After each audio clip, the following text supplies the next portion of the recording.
Truth, like gold in the Black Hills, lies buried beneath layers of deception. Only those who dare to dig deep, guided by wisdom and courage, will find its gleaming light. The morning sun cast long shadows across Main Street as Dr. Lucy Baker unlocked the door to her apothecary, Golden Pill. The young woman from Boston adjusted her dark blue dress and stepped behind the polished wooden counter. Her scientific education had served her well in this rough frontier town of Deadwood, Dakota Territory. She pulled out her meticulously kept ledger, noting the unusual spike in sales of certain rare chemical compounds over the past month. "Most peculiar," Lucy murmured, running her finger down the columns of neat handwriting. Arsenic trioxide, strychnine powder, and other dangerous substances that typically gathered dust on her shelves had been purchased repeatedly. She remembered the elegant blonde woman in expensive Eastern attire who had made most of these purchases. The lady had introduced herself as Mrs. Wilson, always paying with crisp bills and never providing a delivery address. Lucy's brow furrowed as she recalled Mrs. Wilson's behavior. The woman spoke with refinement, but her eyes held a coldness that made Lucy uncomfortable. Each visit followed the same pattern. Mrs. Wilson would enter just before closing time, request specific chemicals with surprising knowledge of their properties, and leave quickly without engaging in the usual small talk expected in frontier communities. The door chime interrupted Lucy's thoughts as Sheriff Thomas O'Meally entered, his weathered face grave. "Doc Baker, we've had another death. Horace Wendell passed in his sleep last night." Lucy's heart sank. That made 3 prominent men in 6 months, all seemingly healthy until their sudden demise. "Heart attack, Doc Hollis says," the sheriff continued. "But folks are starting to whisper." Lucy nodded, her scientific mind already connecting disturbing patterns. The afternoon heat shimmered off the dusty street when White Wolf entered the Golden Pill Apothecary. The respected Lakota healer moved with quiet dignity, his weathered hands carrying a leather pouch of medicinal herbs. Lucy looked up from her mortar and pestle, genuinely pleased to see him. Over the past year, she had purchased several rare plants from him, impressed by his profound knowledge of traditional medicine that complemented her formal education. "Something troubles you, my friend," Lucy observed, noticing the concern etched on White Wolf's weathered face. The healer nodded gravely, setting his pouch on the counter. "Someone has been buying dangerous plants from our traders," he said in measured English. "Plants that heal in small amounts but kill in large ones. Combined with certain chemicals, they become even more deadly." His dark eyes met hers with worry. White Wolf opened his pouch, revealing dried roots and leaves. "Foxglove, oleander, castor beans," he explained, pointing to each plant. "Separately, they might save a life. Together, with the right knowledge, they can stop a heart while leaving little trace." Lucy's scientific mind raced as she recognized the potential for creating untraceable poisons. "The woman who buys these speaks with a silver tongue but has the eyes of a hunter stalking prey. We must combine our knowledge," White Wolf said solemnly. "Your understanding of chemicals and mine of plants could solve this mystery." Lucy felt a surge of respect for the healer's wisdom and courage. Despite the social barriers between their worlds, they shared a commitment to healing and protecting life. "Yes," she agreed, extending her hand. "Together, we can discover who is perverting the healing arts for evil purposes." Word spread quickly through Deadwood's saloons and general stores about Horace Wendell's sudden passing. The wealthy mine owner had seemed in perfect health just days before, celebrating his recent marriage to the beautiful Rosalie, a young woman who had arrived from Denver claiming to be a widow seeking a fresh start. Now, at only 45, Horace was dead, leaving his entire fortune to his bride of 3 months. Lucy couldn't shake the feeling that this death felt eerily familiar as she listened to the townspeople's hushed conversations. "That makes 3 good men gone too soon," muttered Jake Peterson, the blacksmith, as he leaned against Lucy's counter. "First Charles Morgan, the banker, then Seth Campbell with his cattle empire, and now Horace." Lucy's hands stilled as she organized her medicine bottles. All heart attacks, all relatively young men, all recently married to beautiful women from back east. The pattern was becoming impossible to ignore, yet Dr. Hollis dismissed any concerns about the coincidental timing. White Wolf appeared at the back door of the apothecary as evening shadows lengthened. "I have been asking questions among my people," he said quietly. "The same woman has been seen near the reservation, buying death plants from different traders. She uses different names, but her appearance never changes. Golden hair, expensive clothes, cold blue eyes. Lucy felt a chill run down her spine as she realized Mrs. Wilson matched that exact description perfectly. Dr. Hollis refuses to see anything suspicious, Lucy confided to White Wolf as they examined her sales records by lamplight. He says frontier life is hard on men's hearts. That business stress kills more settlers than bullets. White Wolf shook his head gravely. A wise healer questions patterns, not dismisses them. 3 widows, 3 fortunes, 3 convenient heart attacks. The spirits whisper of deception hiding behind tears. Their eyes met with shared determination to uncover the truth. Under the cover of darkness, Lucy and White Wolf approached the Wendell mansion on the outskirts of Deadwood. The grieving widow Rosalie had departed for San Francisco just 2 days after the funeral, claiming she needed time to heal from her devastating loss. The grand house stood empty, its windows dark and unwelcoming. White Wolf moved with silent precision, his moccasins making no sound on the wooden porch. "We must be careful," he whispered. "The spirits of the wronged dead demand justice, but the living can still bring us harm." Lucy nodded, her heart pounding as they slipped through the unlocked back door. Inside, White Wolf's keen senses immediately detected something amiss. He knelt beside the mahogany bed where Horace had died, his weathered fingers examining the wooden floor with practiced skill. "Here," he said softly, pointing to nearly invisible plant fragments scattered near the nightstand. Lucy produced a small magnifying glass from her medical bag, studying the microscopic remains. "Foxglove petals," she confirmed, "and traces of white powder that shouldn't be in a bedroom." The evidence was subtle but damning. Someone had administered a deadly combination of natural and chemical poisons.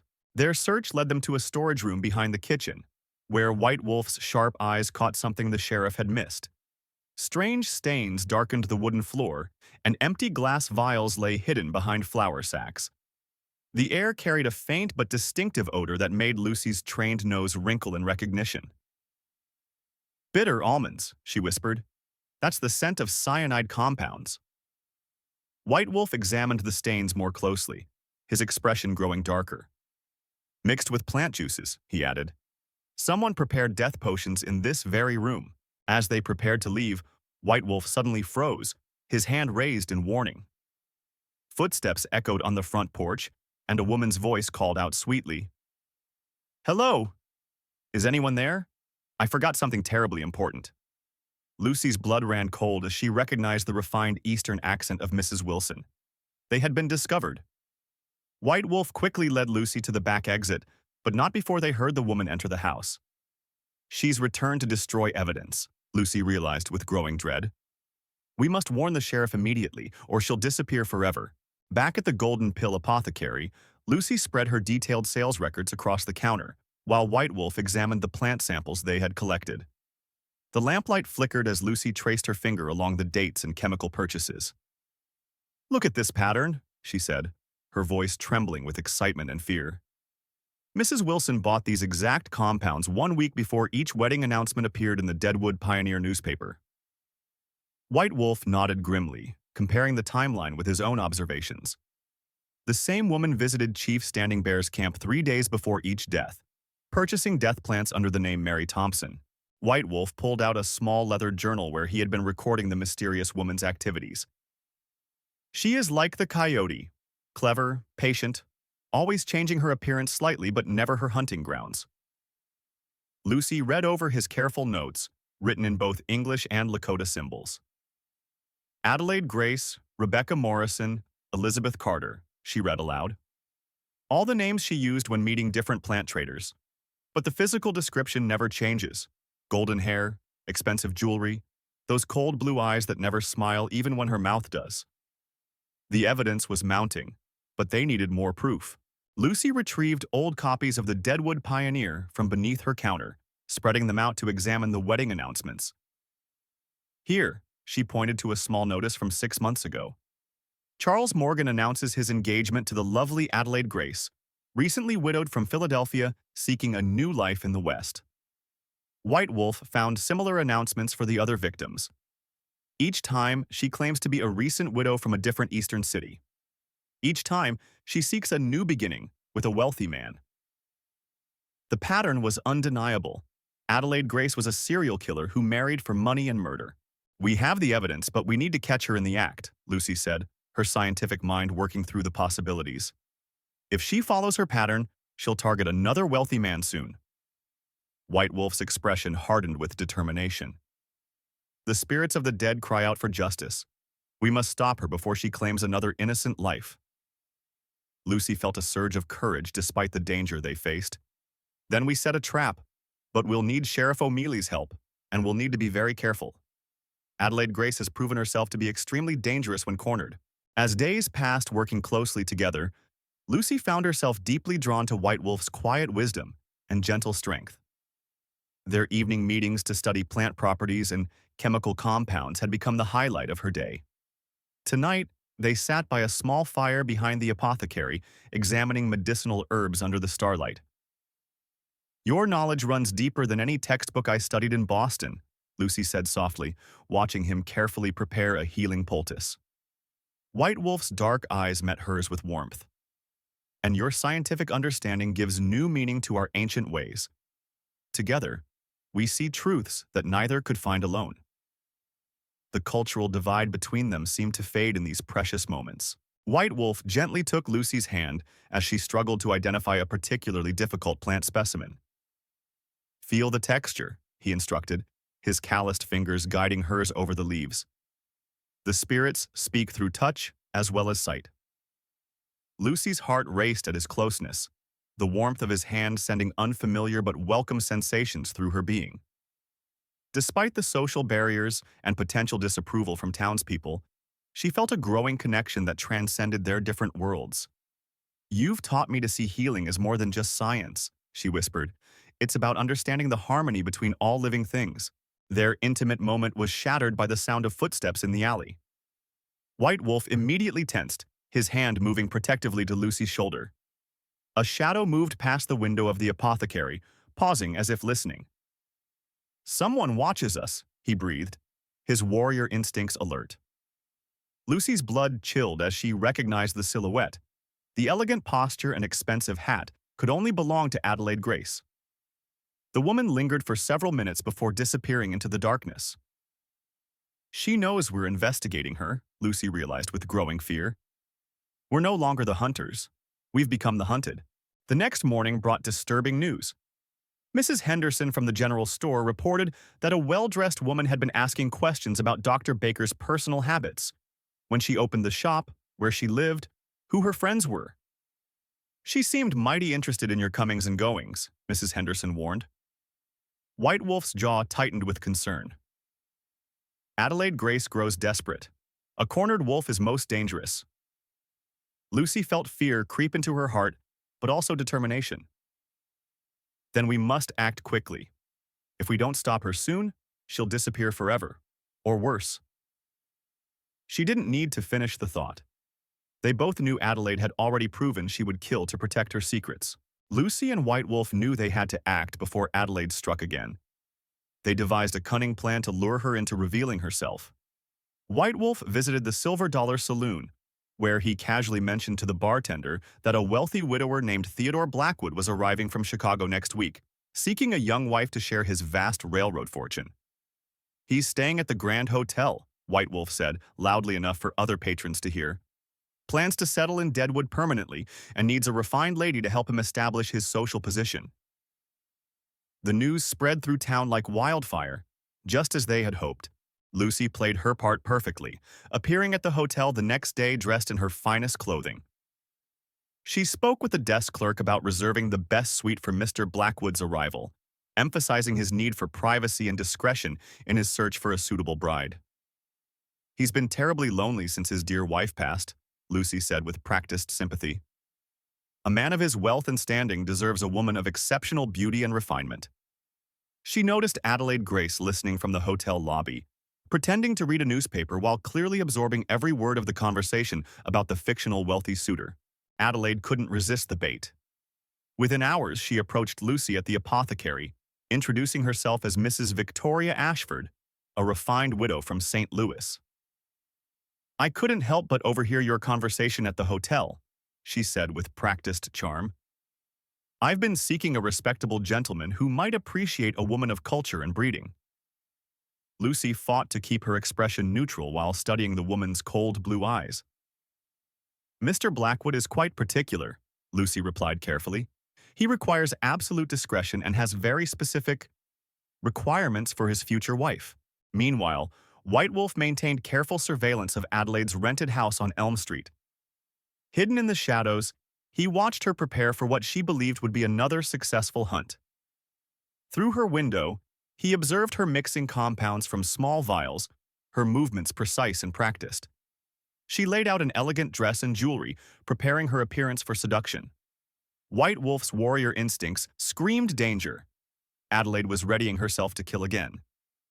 He slipped away to alert Lucy that their trap was working, but they would need Sheriff O'Mealy's immediate help to catch the Black Widow before she could strike her next victim. Adelaide's patience finally snapped when she realized the mysterious Mr. Blackwood had failed to appear at the Grand Hotel.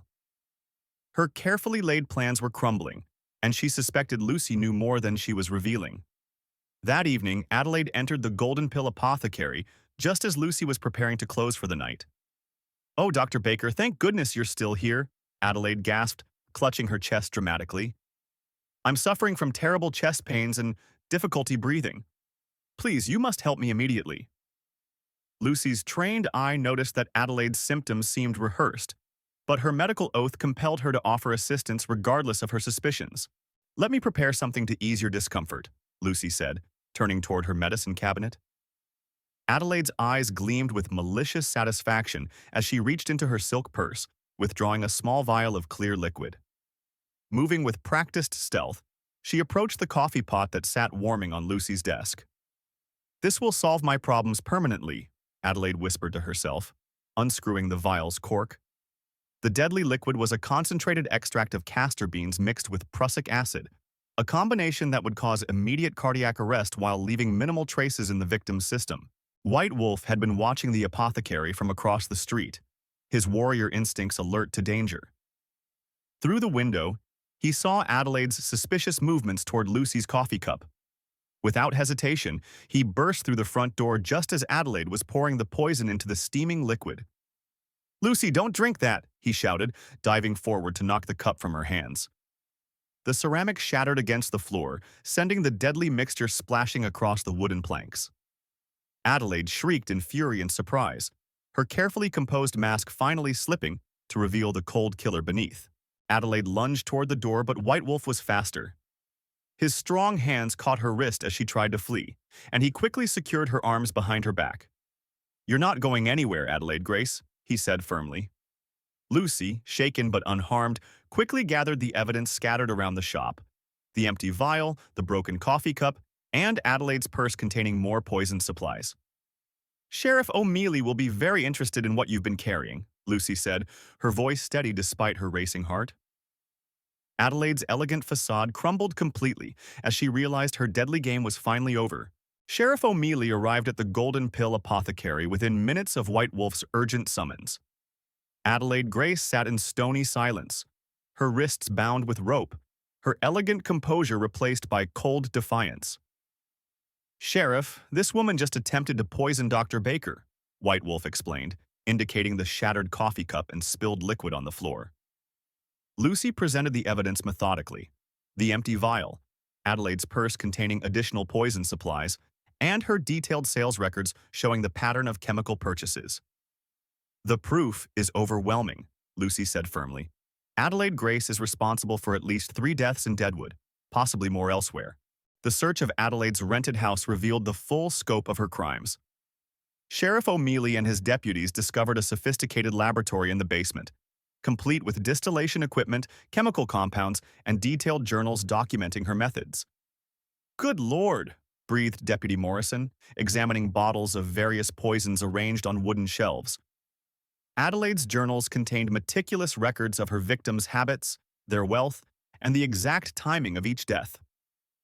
Maps marked other towns where she had operated, suggesting a trail of murder stretching across the frontier territories. Under interrogation, Adelaide initially maintained her innocence, but the evidence was insurmountable. Her journals revealed not only the 3 Deadwood victims, but 4 additional wealthy men in neighboring towns, all recently married to beautiful young women who had subsequently disappeared with their fortunes. She's been operating this scheme for over 2 years, Sheriff O'Mealy told Lucy and White Wolf, moving from town to town, changing her identity, always targeting lonely widowers with substantial wealth. The scope of Adelaide's crimes shocked even the hardened lawmen who had seen plenty of frontier violence. Word of Adelaide's arrest spread throughout Deadwood like wildfire. The townspeople gathered outside the sheriff's office, their faces a mixture of shock, anger, and grudging admiration for Lucy and White Wolf's detective work. "To think she was living among us, planning murder," whispered Mrs. Henderson from the general store. Judge Harrison arrived from Rapid City to oversee the trial, which lasted only 3 days given the overwhelming evidence. Adelaide Grace was sentenced to life imprisonment at the Territorial Penitentiary. Her reign of terror finally ended. The widows of her victims wept with relief, knowing their husbands could finally rest in peace. 6 months after Adelaide Grace's conviction, the morning sun cast golden light across the prairie as Lucy and White Wolf prepared for their wedding ceremony. The service took place beside the flowing creek, where they had first shared their hopes and dreams under the starlit sky. Lucy wore a white dress adorned with intricate beadwork created by the women of White Wolf's tribe, while he stood proud in traditional ceremonial attire, complemented by a formal vest. Reverend Matthews conducted the Christian portion of the ceremony, followed by sacred Lakota rituals that honored both their cultures. Despite initial resistance from some townspeople, most of Deadwood had come to respect the couple who had saved their community from a serial killer.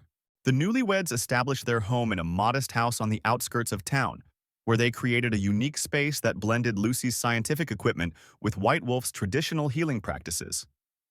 Their laboratory featured both modern chemical apparatus and ancient grinding stones, microscopes alongside sacred medicine bundles.